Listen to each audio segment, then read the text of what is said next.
नमस्कार. आणखीन एका छोट्याशा ब्लॉगमध्ये आपले सर्वांचे स्वागत आहे.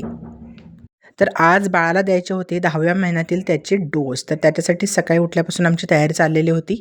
तर बाळ झोपला तोपर्यंत मी पटपट बॅग वगैरे आवरली आणि तयार वगैरे झाली. तर हा बुक आहे, याच्यामध्ये सर्व डोसची नोंदणी केलेली आहे त्यांनी. कारण आम्ही सरकारी दवाखान्यातूनच बाळाला सगळे डोस घेतलेले आहेत यावेळी. तर मम्मीने आज अंड्याची भाजी बनवली होती. तर चपाती आणि अंड्याची भाजी मी इथं खाल्लेली आहे. आणखी आम्हाला बोलवलं होतं 11 वाजता. आम्ही 11 वाजता गेलो, पण डोस यायला जवळ-जवळ 1 वाजला. तर कसेबसे आम्ही 2 तास इथे काढले. तर डोस घेतल्यानंतर बाळाला त्रास होईल असं वाटलं होतं, पण बाळ फक्त डोस देताना रडला. आल्यानंतर तो काही रडला नाही, व्यवस्थित खेळत होता. तर हा आहे एक फ्रीज ऑर्गनायझर. तुम्ही पाहिला असेल कदाचित किंवा या तुमच्यापैकी बरेच जणांकडे असेल सुद्धा. तर मला हा खूप आवडला आणि माझ्या नवीन किचनमध्ये मला याला वापरायचं होतं. त्यासाठी मी हा ऑर्डर केलेला आहे. अतिशय स्वस्त आहे आणि मटेरियल देखील अतिशय छान आहे.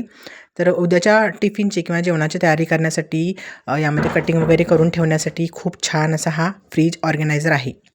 तर पहिल्यांदा दिलेला आहे बाळाला खेळण्यासाठी. तर तो इथं खेळत आहे आणि संध्याकाळी मम्मीने बनवली होती आज झिंग्याची भाजी. आणि ना एक बाउन्स बॉल आहे जो विकत आणलेला आहे. तर खूप छान आहे मुलांसाठी.